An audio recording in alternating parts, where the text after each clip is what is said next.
Hello and welcome to Traditional Chinese Medicine. My name is Christina Capothanasis. I am a Chinese medicine doctor and acupuncturist in Honolulu, Hawaii. I'm a graduate of the Shanghai University of Traditional Chinese Medicine, where I graduated from my 5-year program with 1 year of residency, all conducted in Mandarin Chinese.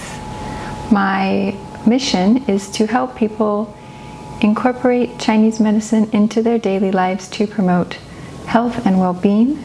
If you think these videos may help somebody, please share. I thank you for all of your feedback in the comments section. I truly do appreciate your comments.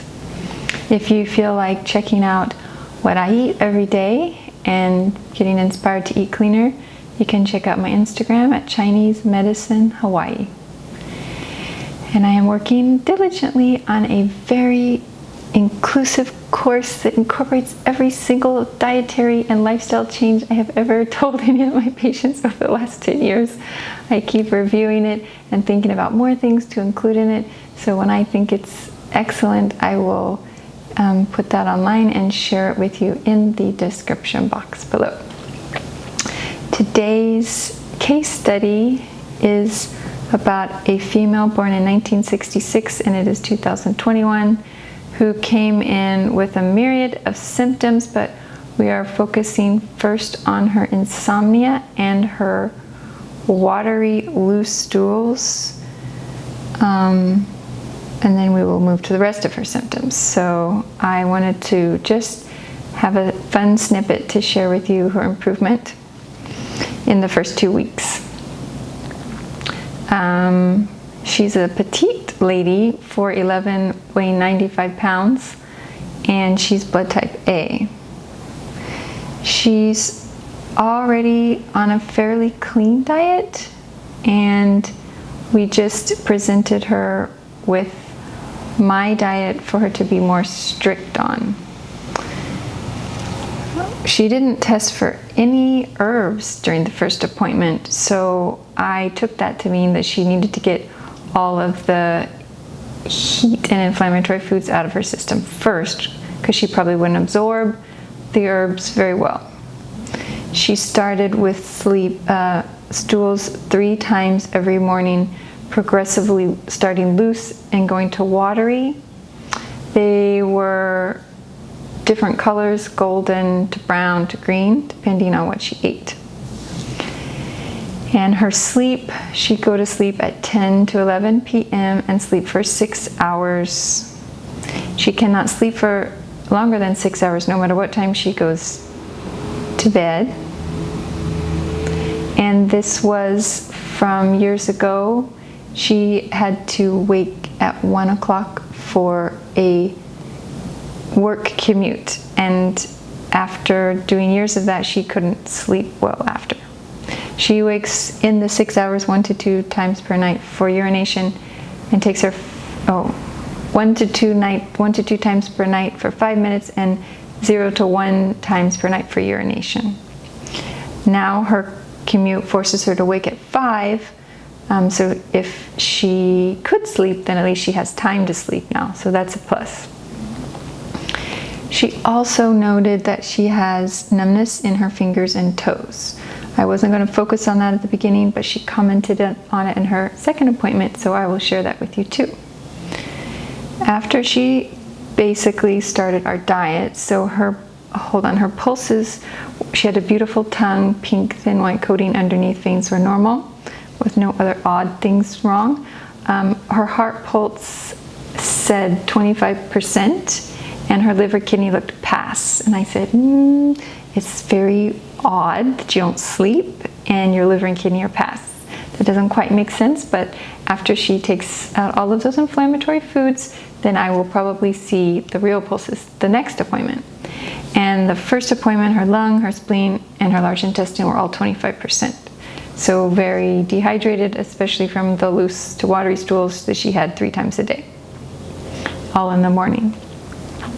So on her second appointment, which was 2 weeks later, she was so happy to report that she only went mostly 1 time in the morning, sometimes 2, and it was formed, but it fell apart after it sat in the water too long. And the colon now was predominantly golden.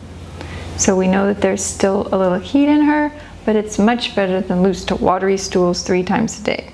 I will take that as a positive.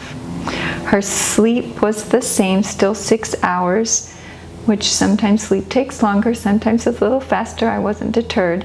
But the nice side benefit that she got from this was 50% improvement in the numbness in her fingers and toes, just with the diet, no herbs whatsoever. So I thought that was exciting, and I didn't do any points in her fingers or toes specifically.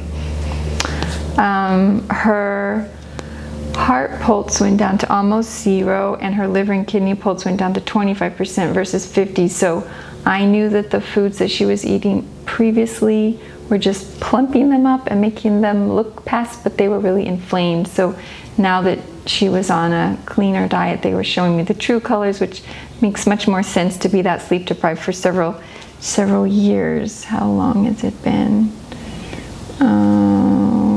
Well, I didn't write down how long the insomnia has been going on. I usually write that. So anyway, it's been several years. And her lung and her spleen were beautiful and pass, and only her large intestine was still down at 25%.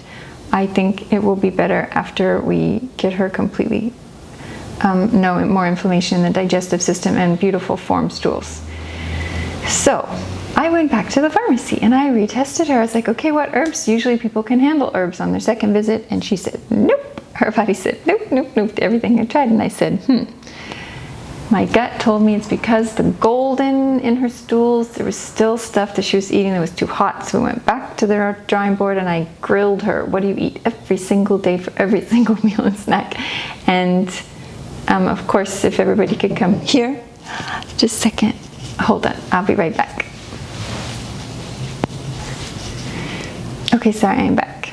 So I grilled her on all of the foods she ate, every single snack and anything she put in her mouth, and I further restricted her from avocado, lentils, garlic, oatmeal, and limited to her nut and seed consumption to 1/4 cup a day. And I also encouraged her to add starchy vegetables at least for 1 meal a day. She can't just eat green vegetables and protein. And I also encouraged her to eat the blood-building seafoods because I know she's not super keen on those. So if she could, it would be lovely. And I am waiting to see her this week. So hopefully I will be able to report on how the last 2 weeks went. And then maybe we can start, if her stools are good, we can start on some herbs to help recover her adrenals for her sleep.